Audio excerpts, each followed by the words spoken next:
So let's talk about something that's been quietly eating away at your wallet for, well, forever. We're talking about inflation, and we're going to break down exactly how it works, all by the numbers. Okay, let's just jump right in with a thought experiment. Imagine you're cleaning out an old bookshelf, and tucked inside a book from 2006, you find a crisp $100 bill. It's been sitting there, untouched. How much stuff do you think you could actually buy with it today? Ready for this? That $100 bill? Today, it will only buy you about $65 worth of stuff. That's right, over a third of its buying power has just vanished into thin air. And the culprit has a one-word meme: inflation. So what happened to that missing 35 bucks? To figure that out, we need to look at what I like to call a dollar's disappearing act. It's the story of how our money is constantly and quietly shrinking in power. Okay, so the textbook definition of inflation is pretty dry, right? It's the rate at which prices rise and purchasing power falls. But what does it actually mean? Well, think of it as two sides of the exact same coin. As the price of everything goes up, the amount of stuff each of your dollars can buy goes down. And that is the absolute key. The dollar bill in your wallet? It's still a dollar. The number one on it doesn't change, but its power, what economists call its purchasing power, is always shrinking. It's like this invisible tax on any cash you're holding on to. And this isn't just a theory. Look at these numbers. Let's compare prices from the year 2000 to today. A gallon of milk, up over 50%. A movie ticket? Whoa, that's more than doubled. And gas? That's shot up by almost 140%. Your dollar is still a dollar, but man, its ability to buy these things has taken a serious hit.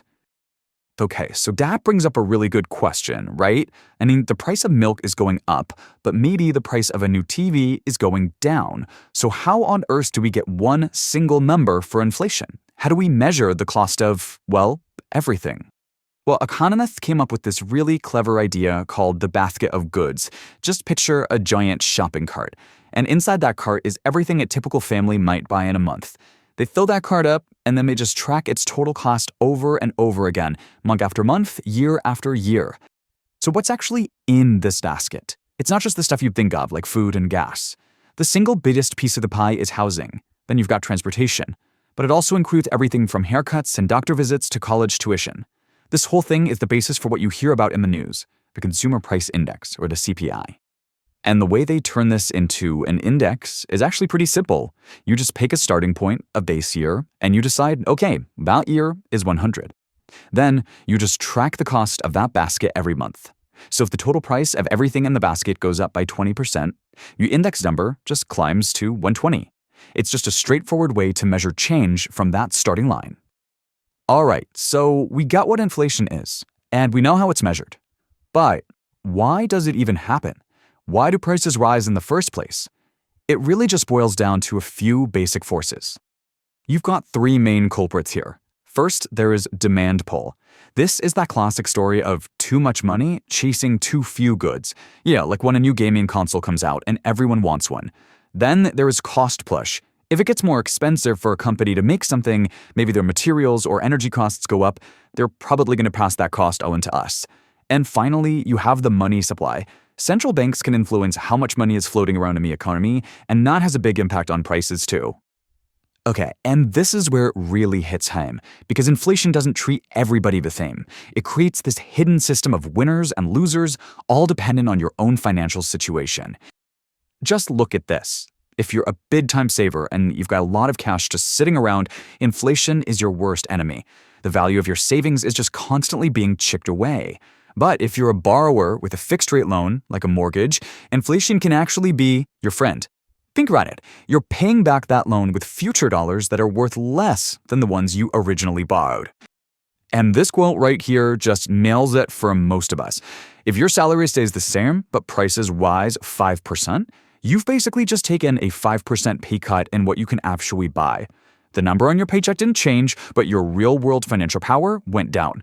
You're just running to stay in the same place. Now, it's super important to say that not all inflation is some kind of economic disaster. In fact, most economists and central banks actually aim for a little bit of it, usually around 2% a year. It's often seen as a sign of a healthy, growing economy. The real danger is when inflation gets really high, or when it spirals out of control into what's called hyperinflation. That's when prices can double in days or even hours. That's a whole different ballgame. So, this all leads us to maybe the most important idea for seeing the world clearly through the lens of inflation: learning to see beyond the numbers on the price tag. And to do that, we need to understand two key terms: nominal versus real. Nominal value is easy. It's just a face value, the number printed on the bill or the paycheck. But real value, that's the one that really matters. It's what that money can actually buy after you factor in inflation. Okay, let's make this super clear with an example. Let's say you get a fantastic 10% raise at work. You go from making $50,000 a year to $55,000. In nominal terms, you are up $5,000. That feels amazing, right? You're richer. But what happens if inflation that same year was also 10%? As we overlay that data, you see the tough reality. Your purchasing power, your real income, haven't budged, not one bit. You're just breaking even. And that is why understanding the real value of money is so critical. So let's wrap this up. One of the big things to remember here. First, just think of inflation as a constant force working against any cash you have sitting around. Second, always question the nominal numbers you see. Ask yourself what the real story is. And third, this isn't financial advice, of course, but just a new lens, a new way to understand the news and your own finances a little better. So I'll just leave you with this one question. The next time you see a price on something, or look at your bank account, or hear someone say, "Wow, things used to be so much cheaper," will you stop for a second and ask yourself, what is that number in real dollars?